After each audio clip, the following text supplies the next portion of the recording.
Hi, this is Annie from the ADHD Minimalist, and today I'm going to show you optimizing our kitchen for my children who have ADHD, and my son is going to help me. This is my tiny kitchen.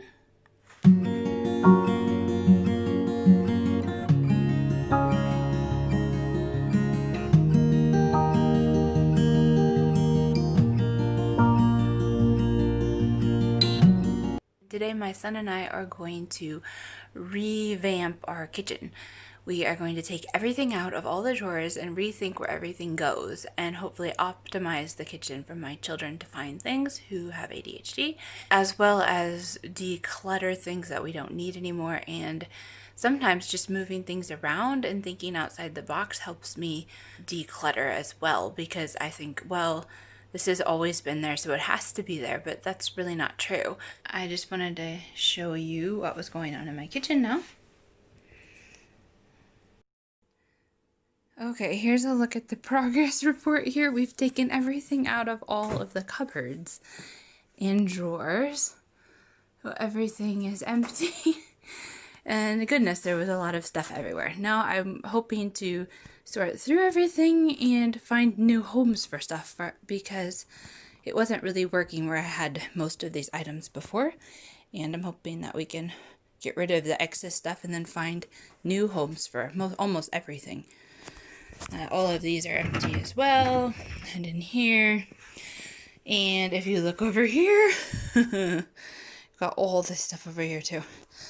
And on the floor over there, and all my cookbooks.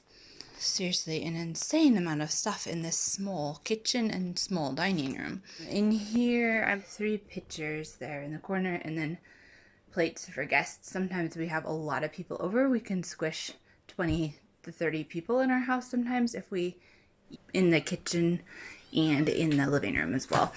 My husband has a big family, so we do have people over a lot and need some extra plates sometimes. But this is just really insane, and now I have a huge job ahead of me trying to figure out what to keep and what to get rid of.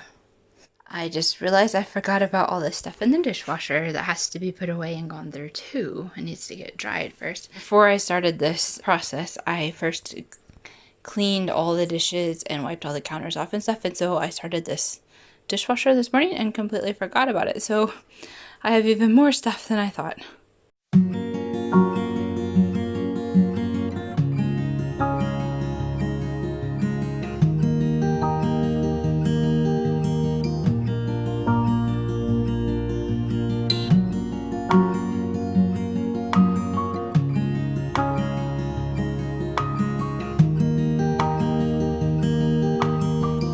I have, let's see here, 1, 2, 3, 4, 5, 6, 7, 8, 9 cutting boards. I think maybe that's what it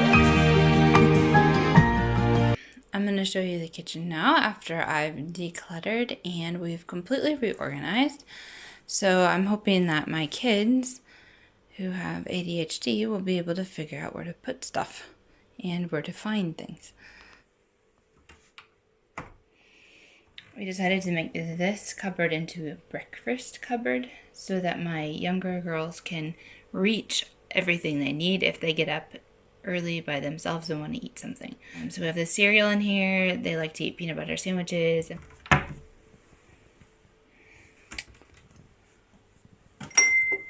Here we decided to put cups and plates and containers for leftover food. I did something weird at the top and taped a piece of cardboard from a cereal box up there to keep the water bottles in place. They were so tall, the only place they would fit was where I put the cereal. So I get to lay up there, and we have some extra space in case we find something later that needs a place. So this turned into the baking cupboard. Have sugars and flours and things in the back, and white flour in the yellow container. Spices and things in here for baking. We move the microwave over to this corner.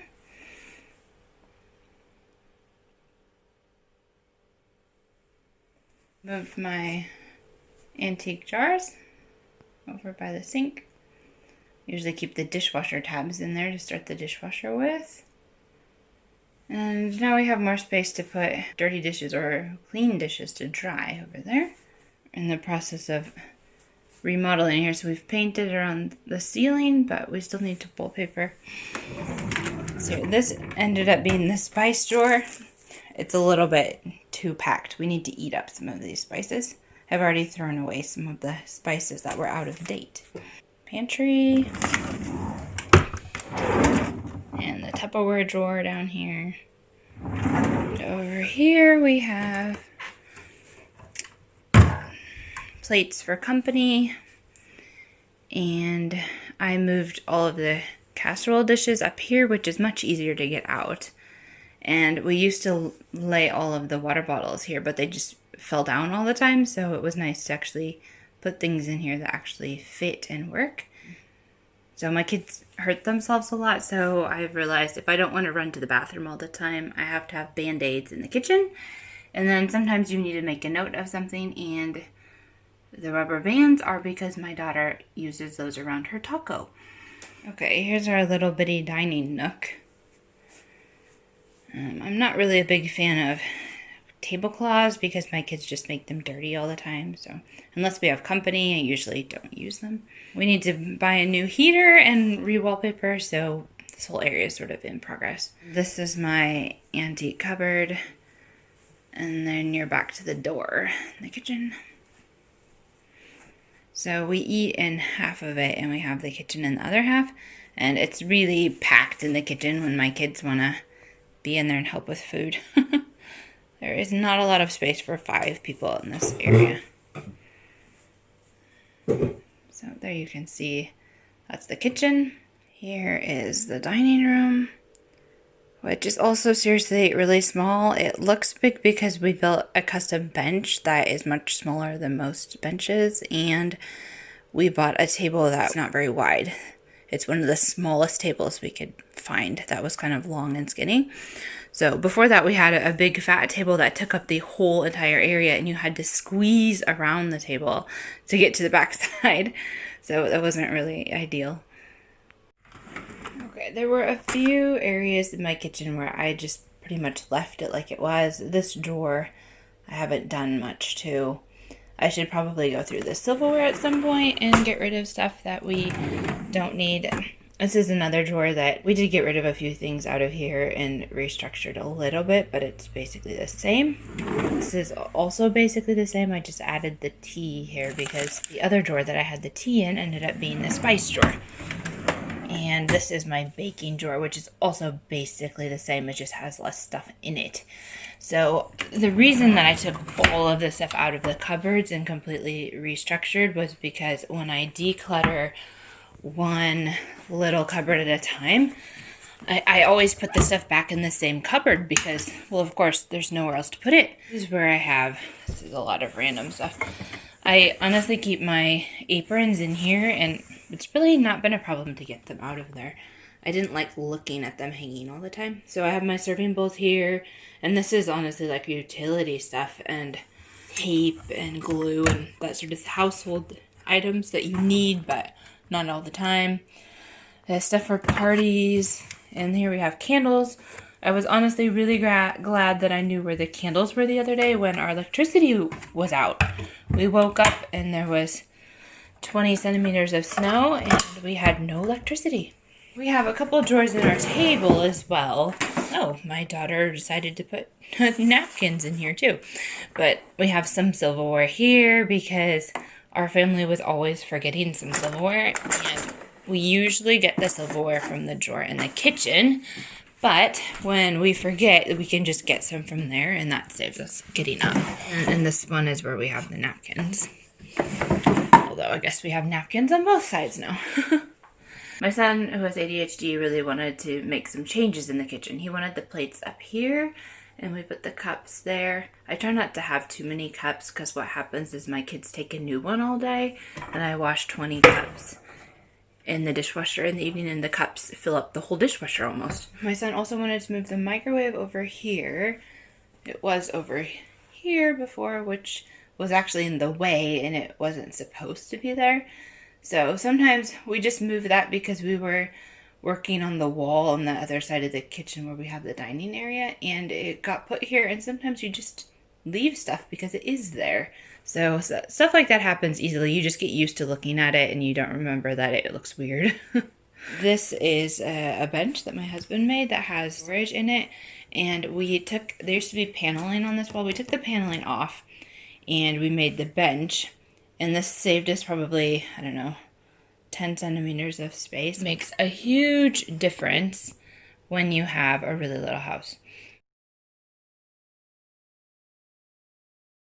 I decided to use it to put coffee filters in. It's kind of a untraditional thing to put your coffee filters in, but I thought it was pretty, and I'd rather look at that than look at the light switch that's behind there too. I just encourage you to think outside the box. Sometimes there's things that you have lying around that don't cost you anything that you can use to put stuff in that you wouldn't usually think of. On decluttering the kitchen, I decided to put all of these items on quarantine.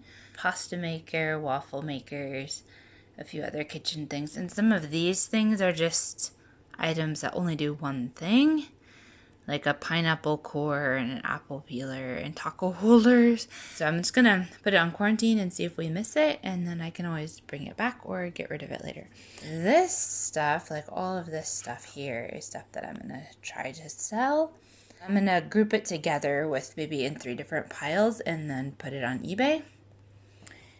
This is some stuff that probably needs to get sent to the recycle center. This one is missing a part. It's a juicer, but it's kind of worthless without all the parts, and it has a motor, and if we're gonna go anyway, we can take all this plastic stuff too. I found 5 SodaStream bottles. I have 1 now with the SodaStream, and these are the other 4, and my husband might want one for taking to work as a water bottle, but I don't think we need 5. This basket is full of stuff that my husband is going to take care of. Some of it is stuff he usually takes to work. Here is a pile of stuff I'm going to take to my job, and things that they were interested in at work, mostly cooking items. Then I also found a thermometer that doesn't work because the battery's dead, so I need to check if it works. And I found the baby monitors that we don't use very often, but sometimes we use them when guests come over, but we don't need 3 baby monitors. I also found about 100 pens, and I already picked out some of the best ones. These I'm not sure about. I might need to go through and check if they work or not. Found about 25 erasers and threw away at least half, along with some other things that were just obviously trash, like old papers and old pictures that hang on the fridge and get dirty, or drawings that the children had on the fridge that were also really dirty. So sometimes things just have to go. I still have all these things I need to take care of and make sure they get where they're going. I decluttered our kitchen about a year ago, so I didn't have quite as many things this time that snuck in there. Getting rid of things that are broken is always a good excuse, and you always buy things and then sometimes you like it and sometimes you don't. So about every year, it's not such a bad idea to just kind of do a quick look and see what you haven't used for a long time. This time it was mainly about trying to restructure our kitchen so that my kids who have ADHD can actually find things. My son couldn't remember where to put stuff back when I asked him to unload the dishwasher, and my girls couldn't reach the breakfast food, so we tried to restructure a little bit. These are all the things that I took pictures of and put on eBay. I went ahead and did that right away, and I boxed it all up and wrote what's in it. Hopefully I'll get this sold so I can get it out of here. It's now been completely reorganized. I scheduled a perm at my hairdresser's yesterday. I've been getting perms once or twice a year for the last 10 years, I think, since my kids were small and I didn't have time to do my hair. So hair gel and towel dry and go is a great way to go. But anyway, I told her that I wanted my hair to be about the same length as it was before. It was about this long. Although I didn't think about the fact that when you curl your hair, it gets shorter. And at first she convinced me to cut off, I don't know, at least an inch, a little more than an inch. Because the ends of my hair were really dry and had split ends. So I was like, okay, well that's fine. So she cut that off and we permed it, and then it got even shorter. And then when you perm your hair, you roll it, and the very ends sometimes look bad. So we had to cut a little bit more off, and so I ended up with an afro, which I was not expecting at all. I was a little bit shocked when I came home, and I slept on this now, so it got a little bit smaller, but it was really big yesterday when I came home. So my family kind of looked at me and stared and didn't really know if it was the same mom that they saw in the morning.